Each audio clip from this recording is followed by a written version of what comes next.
మనకు పాతకాలం సినిమాల్లో ఒక కుటుంబంలో అంటే నియో రిచ్ కుటుంబాల్లో ఫంక్షన్ జరుగుతా ఉంటే, ఆ ఫంక్షన్‌కి ఆ కుటుంబానికి చెందినటువంటి దగ్గర వ్యక్తి అయినటువంటి పేద పేద వాళ్ళు ఒక మహిళో లేకపోతే ఒక పురుషుడో ఎవరో ఆ ఫంక్షన్‌కి బిడియంగా సిగ్గుపడుతూ వెళ్తారు. వీళ్ళు బిడియ పడుతూ ఇబ్బంది పడుతూ వెళ్ళినట్టుగానే ఇన్ఫీరియారిటీ కాంప్లెక్స్‌తో వెళ్ళినట్టుగానే వాళ్ళని చూసి గూడా చూడనట్టుగా నటిస్తారు ఈ నియో రిచ్ పీపుల్. ఇది సమాజంలో ఒక పార్శ్వం. మరొక పార్శ్వం ఏంటి అన్నట్లయితే, ఒక రిచెస్ట్ పర్సను మనం పిలిచిందే తడవుగా పిలిచాడనేటువంటి దీంతో అభిమానంతోనో, మరో కారణంతోనో వచ్చినట్టయితే, మొత్తం కార్యక్రమాలను వదిలేసి పూర్తిగా కాన్సంట్రేషన్ అంతా కూడా అలాగే అటే ఉంటుంది. ఆ విధంగానే భారతదేశ రాజకీయాల్లో ఆర్థిక సంపత్తి ఉన్నటువంటి వ్యక్తుల యొక్క వ్యవహార శైలి ఎలా ఉంటుందంటే, వీళ్ళు ఎటు కదిలితే అటు వార్త, ఎటు మెదిలితే అటు వార్త, ఎవరితో కలిస్తే అటు వార్త. కానీ వాళ్ళకేంటి, రాజకీయాల్లో ఎవరు అధికారంలో ఉంటే వాళ్ళే వీళ్ళకి కావాలి. అది వాళ్ళ సహజ శైలి. ఇలా ఇదంతా ఎందుకు చెప్తున్నాం అనంటే, మళ్ళీ ఆ ప్రస్తుత వార్తల్లో ఉన్నటువంటి వ్యక్తి అదానీ.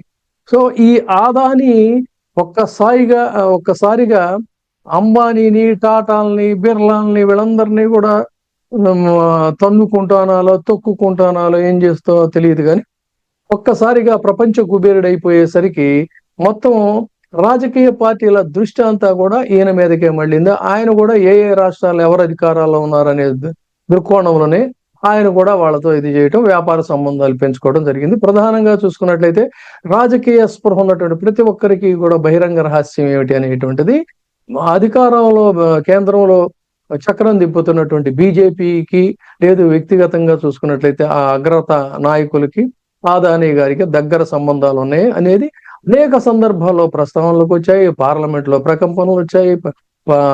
మీడియాలో చర్చలొచ్చాయి. పలు విమర్శలొచ్చాయి. అవన్నీ జరిగాయి. అలా ఉంటే తాజాగా ఆయన మీద అమెరికాలో ఈయన మీద ఒక బాంబు పేలింది. సో, దాని మీద ఇప్పుడు కొన్ని రోజులుగా చర్చోపచర్చలు జరుగుతున్నాయి. అయితే ఈ green energy power, solar energy పవర్‌కి సంబంధించి ఏ రాష్ట్రాల్లో ఎంత అమ్మారు ఏంటనేది అలా ఉంటే, ఇంకేముంది ఇదిగో జగన్మోహన్ రెడ్డి ఇందులో ఉన్నాడు.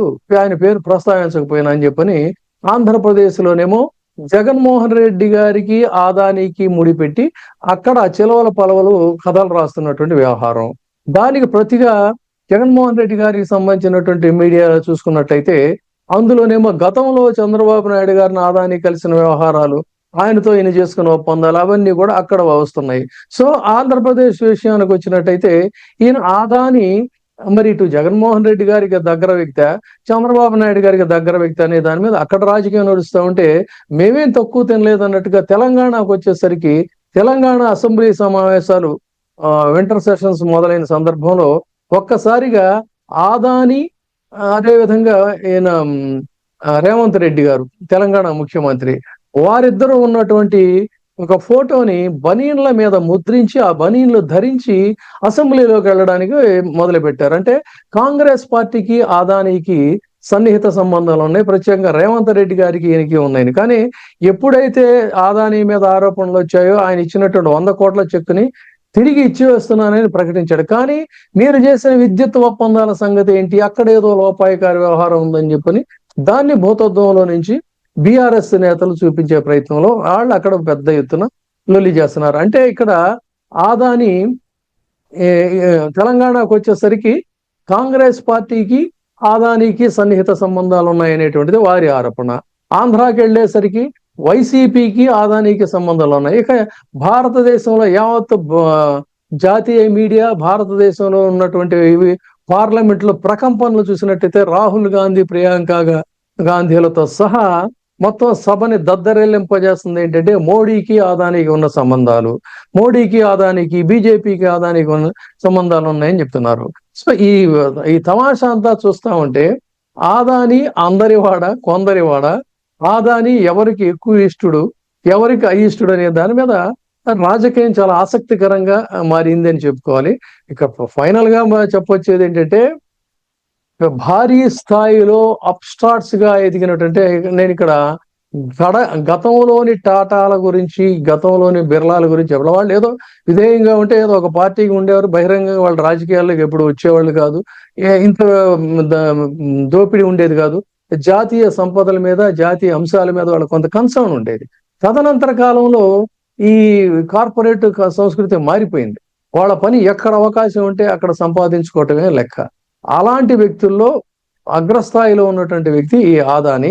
ఈ రోజున అటు తెలంగాణలో ఒక చిత్రమైనటువంటి రాజకీయం, ఆదానికి కాంగ్రెస్ కి సంబంధం ఉందని, ఆంధ్రాలోకి వచ్చేసరికి జగన్మోహన్ రెడ్డి గారికి లేదా వైసీపీకి ఆదానికి సంబంధం ఉందని చెప్పని, పార్లమెంటుకు వచ్చినట్టయితే మోడీకి ఆదానికి సంబంధం ఉందని.